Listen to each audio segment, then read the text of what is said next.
Hey there nation, welcome to the show. We help you to play miniatures wargaming on a budget. It is I, Commander CheapSkate, and we are back with another edition of Age of Mordheim. This is our series of Warhammer Age of Sigmar battle reports that are done in a Mordheim campaign setting. This is battle report number 6. It is fought between my friend Scream of the Emo of House Von Koss of the Flesh Eater Quartz versus my other friend Death of the Esoteric Order of the Thousand Suns with his Slaves of Darkness warband. So this one is a Battle of the Pit scenario. It's going to be kind of interesting. Both these warbands are originally going to throw it down to fight one another, but then they realize they open up a pit straight to the dark side, where nothing but chaos demons are pouring forth from a rip in time and space and trying to devour them all and try to destroy one another as well. So it's kind of like an interesting kind of teamwork / escape the demon while you can trying to live type scenario. So it'll be kind of interesting to see exactly what that's going to look like. So that being said, ladies and gentlemen, we're going to play some background music real quick. If you want to see exactly what each of the warbands are bringing for my friends, for both Scream of the Emo as well as Death, go ahead and pause and take a look at it and check out your own leisure. So with that being said, ladies and gentlemen, let's get this on.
Alright, so with both of the warbands lists gone through, let's go and talk about the scenario rules real quick for this scenario. It is once again a battle at the pit. The goal of this scenario is to escape the pit and survive. If you'll notice, we're in the middle of the 4x4 table where our friends are finding out we have a statue dedicated to the Chaos Demon, the King in yellow. That represents the pit that has just opened up in the middle of the battlefield.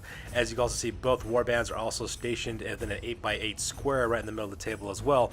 Originally, the idea was supposed to be that these two warbands were going to fight it out, then the pit opened up and now they got to survive. Pretty much how you win this one is by model count. The most models that escape from a warband that make it to the edge of the battle of the battlefield ends up surviving, and that's how it works. For the rewards on this one, each hero or troop choice receives +1 experience points for just simply surviving the scenario as well. Also, how we determine victory real quick on this one is that if most of your army or your warband is on the table edge by the time before your opponent is, kind of like a race, then pretty much you win on this one. So because of that, you also get 1 experience point for the victorious warband leader on this one as well. Also, you also have the champion reward. That means any hero that puts 1 or more Lords of Chaos out of action gets +3 experience points as well. And it has another rule that says we all get out together. If the entire warband escapes without an out of action roll, all members gain an additional experience point as well. Now on that pit, what ends up happening is at the beginning of every single turn, random things pop up. For the very first 2 rounds, it's basically demonic infantry. It's d6 +1 models for the very first round. Second round is 2d6 +1. Then you have monstrous infantry, then monstrous beasts, and then eventually you have demons, like greater demons and things of that nature coming out as well. Those are called Lords of Chaos in this scenario. So if you make it to the 6th battle round and you gotta take out a Lord of Chaos, that's pretty much how it works on that part. So pretty interesting scenario to see how it works, because as the scenario goes, more and more demons end up on the board. That can cause a lot of bad things to happen to you. So with the scenario rules over with real quick, let's go and talk about the battle plan on this one real fast. Alright, so here's the overhead shot of the battlefield for the battle plan. As you can see, my friends are fighting on a 4x4 table. My buddy, Scream of the Emo, his forces of House von Koss are located on the far side of the table, while my other friend, Death, with his Esoteric Order of the Thousand Suns, is deployed on the near side of the table as well. As you can see, both warbands were originally supposed to fight off one another, but then the portal of the pit opened up and the King in Yellow statue popped up. And as you can see, we originally have 6 Plague Bearers kind of circling the statue, getting ready to charge anybody. As you can see, both warbands have turned 180 degrees because they have to run to the respective table edge real quick. So not much of a really battle plan for this one, really, but just my friends just have to escape to the nearest table edge as quickly as possible before they all get slaughtered. Alright, so let's talk about the deployment real fast. Here's the deployment for the Slave to Darkness for the Esoteric Order of the Thousand Suns. On the left-hand side, you got the Forecast Warriors, the Stormlord, as well as Sekinri, the Illuminator. I apologize. Farfall, the weakest. He's the Sorcerer, as well as Akkold Hellbrand, the Champion. In the middle is Skrakalikos, the Ward of Pathways, that's the Chaos Demon. On the right-hand side, you got the 2 members of the Second Sons, as well as the Doom Rider, and you also got the 4 Marauders of the Chanters of Change, as well as Sekinri, the Illuminator, the Marauder Chieftain, over on the right-hand side. And as you see right behind them, they have 3 Plague Bearers getting ready to charge into their back flank and trying to kill them. Meanwhile, on the other side of the battlefield for the Flesh Eater Quartz for House von Koss for Scream of the Emo's warband. On the left-hand side, you got the Houses of Balefire as well as Usher. Those are his 2 units of ghouls. Right next to him on the right-hand side is Volkar, the Beast of Blutwald, which is the Terrorgeist. Right next to him, of course, is the General Marduk von Koss. He's the Horned Ghoul King, who's the commander of this army. And also on the right-hand side, you have the Ravenous as well as the Reaver, with those basically the Crypt Horrors and the Crypt Haunter trying to escape as well. Then you see here, you got 3 more Plague Bearers getting ready to charge their backfield as well. Alright, so with deployment over with, we go directly to the top of turn number 1, and both my friends Scream the Emo and Death roll off for initiative to see who goes first.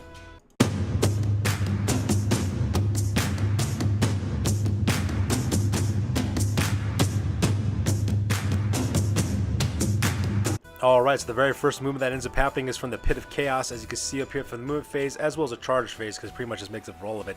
As you can see, the Plague Bearers for the King in Yellow, 3 of them charge right to the backfield of the House of Usher for the House von Koss to engage those guys in close combat.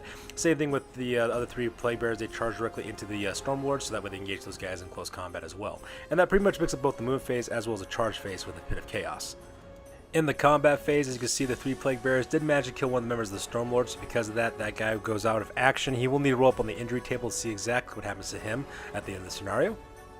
And at the same time, as you can see in this photograph, the 3 Plague Bearers also managed to put out one of the Crypt Ghouls from the House of Usher as well. He will need to roll up on the series injury table at the end of this scenario as well.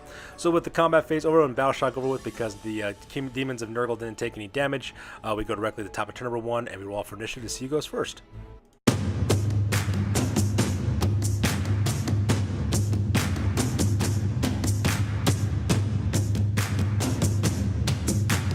Alright, so that takes directly to the movement phase for House von Koss. As you can see, there isn't really much finesse really involved in this battle report and in this scenario as well. Pretty much the goal is to run to the port as quickly as possible and also to escape.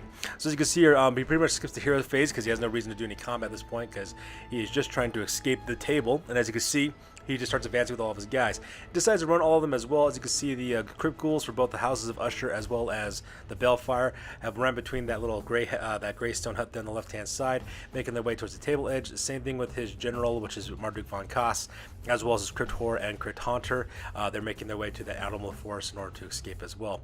Volkar, the Beast of Blutwald, though, that guy had no problem running away whatsoever because he's a flyer. He just flew straight to the board edge, so because of that, he made it to safety as well. So right off the bat, one member of the House von Koss has escaped, while nobody from the Esoteric Order of the Thousand Suns has escaped yet. And that pretty much makes up turn number 1 for the House von Koss. Pretty uneventful, just them flying out the battlefield because no one wants to die. Here's a close-up of House Usher as well as House Balefire with Sinister Jeffrey and Marduk von Koss making their way towards the table edge. Up on the top, you can see that Volkar, the Beast of Blutwald, made it to safety. Meanwhile, here's a close-up of the right-hand side with the Ravenous as well as the Reaver. As you can see, the Reaver is right in the middle of that Autumnal Forest in the top there. He's making his way to the edge of the battlefield, and right behind him are the Ravenous trying to escape as well. And like I said before, pretty uneventful for turn number 1. So that being said, we go directly to the bottom of turn number 1 for the Esoteric Order of the Thousand Suns.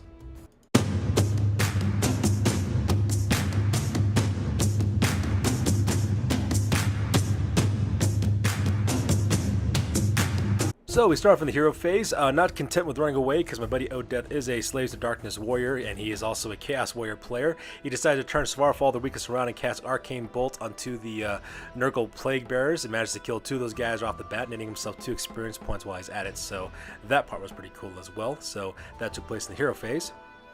And after that brave act of defiance, we go straight to the movement phase. As you can see in this photo, my buddy Odeth decides to run for the hills as quickly as he can as well. He also decides to advance all the members of his army as well, adding d6 to their movement totals in order to escape. Right up the front, you can see that 2 members of the Second Sons, the Green as well as Grey Knight, have made it completely off the table edge, so those guys are safe. Quickly followed by the Doom Knight, who's the Doom Rider, who's the Doom Knight for this unit. He's also making his way there as well. So Koss also runs forward as well. He's also kind of like in second place at escape, followed by Svarfall the weakest and the Stormlords and Akkold Hillbrass. Same thing with Sekinri the Illuminator as well as the Chanters of Change on the right hand side. Those guys are trying to fly off the table as well to try to escape the hell that's coming their way. And here's a close of the Stormlords, Akkold Hillbrass, Svarfall the weakest, as well as Koss the Warden of Pathways, making their way towards the table edge, trying to escape the King in Yellow's minions. And here's a close-up of the Second Sons, the Doom Rider, Sekinri the Illuminator, as well as the Chanters of Change, also trying to fly to the table edge and try to escape as well. And that pretty much makes up turn number 1 for the Esoteric Order of the Thousand Suns. So that being said, we go directly to the top of turn number 2, and we start off with the Pit of Chaos, because it always manages to steal the initiative on every single battle round.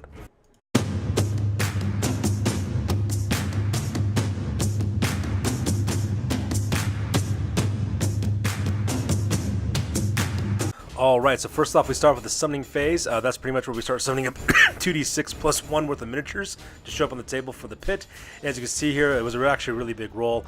They also teleport 2d6 inches away from the portal every single round as well, getting further and further out as the battle rounds go out. As you can see, they managed to summon up 10 more Plague Bearers.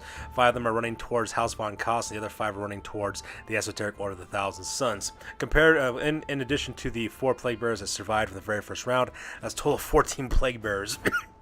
Excuse me, running down towards enemies as well, so pretty devastating on that part.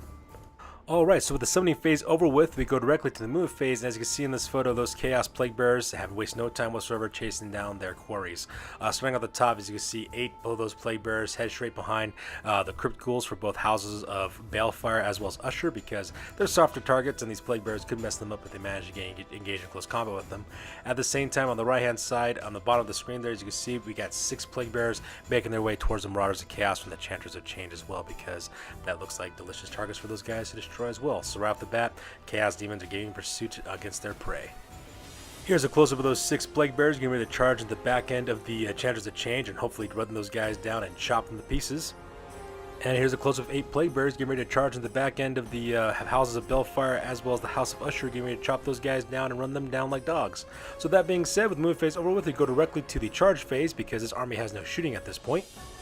And as you can see in this photo, all 6 of those Plague Bearers make it directly into the Chanters of Change, so because of that, those 4 Chaos Marauders will not be bogged down in close combat against these Plague Bearers. So things are not looking very good for my buddy Odeth for the Esoteric Order of the Thousand Suns.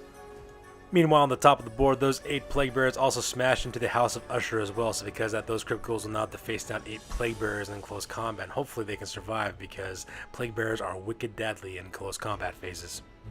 So in the combat phase, actually a lot of flippery just basically kind of took place here for the most part. As much as those attacks of those Plague Bearers are actually dishing out, they actually kind of flip their rolls pretty spectacularly, including with the rerolls they get for their Plague weapons as well. Unfortunately for the Pit of Chaos, he only managed to kill 2 of the Chanters of Change, so because of that, those 2 guys will need to roll up on the Series 8 table to see exactly what happens to them. At this flip side as well, there is kind of like a silver lining for the Chaos Demons. They didn't lose a single Plague Bearer, so that's something, I suppose. Meanwhile, combat up here on the top of the board was also kind of not so fantastic either. They did manage to kill 2 members of the House of Usher, and that's pretty much the worst that I pretty much got. Once again, those Plague Bearers just kind of flipping their roles for the most part as well. So pretty uneventful combat phase for the most part. So with the combat phase over with, we go directly to the top of turn number 2. We roll for initiative to see who goes first.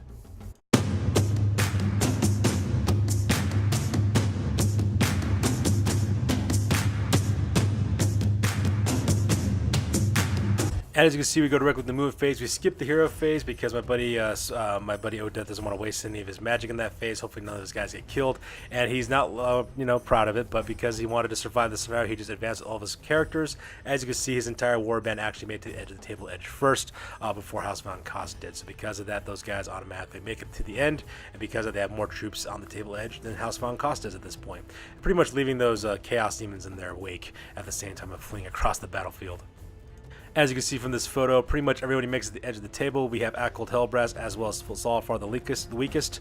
We got 2 members of the Stormlord as well as Koss the Warden of Pathways, the Doom Rider as well as Sekenre the Illuminator, and the last 2 surviving members of the Chanters of Change make it to the safety of the Out of Bounds, getting away from those Nurgle demons.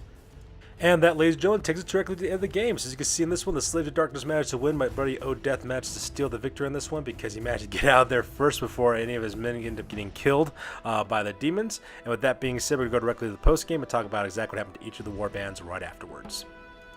Alright, so Scott, talk about the post-game. First of all, let's talk about House von Koss. For the injuries, they did manage to lose 4 members of the House of Usher, however, they did manage to survive, so because they didn't lose any injuries in that part. For advancement, Sinister Jeffrey leveled up, got +1 to hit with his teeth and claws. Same thing with the House of Usher. Those ghouls got +1 to attack with their teeth and claws, and the House of Belfire also leveled up, getting +1 to hit with their teeth and claws as well. So now the Flesh Eater Courts are even deadlier in close combat. For the exploration phase, they end up rolling 3d6, rolling 2 2s as well as a 3. They managed to net them 2 pieces of Weirdstone, which they sold for 55 gold pieces, and during the exploration they found an old shop with 4 gold pieces inside of it. When combined with the 35 gold pieces they already had in their treasury, they end up with a grand total of 94 gold pieces. In the recruitment phase, they recruited 1 additional Crypt Horror for the Ravenous as well as recruited 2 Vargeist for the Flying Horrors, which is another one of the troops that they have as well, so now they got those Vargeist in their army to make them even deadlier. Their new record right now is at 0 wins as well as 2 losses as well, so things are not looking very good for House von Koss for this campaign. Alright, up next we have the Esoteric Order of the Thousand Suns. For the injury, they did lose one of their Stormlords, but they did manage to survive, so because he lives on to fight another day.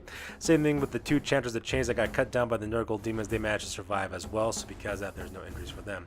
For advancements, Koss the Warden of Pathways got +1 to hit with his Hellforged sword, so now he's even deadlier in close combat. Smarval the weakest at the same time also leveled up, getting +1 to hit with his Chaos Rune sword whenever he gets in close combat phase. The Doom Rider also learned a skill as well. He learned Portal Knowledge, so because of that, whenever they need to roll off for rarity rolls for recruitment, he adds that +1 to his die roll, so that's going to be very handy for them.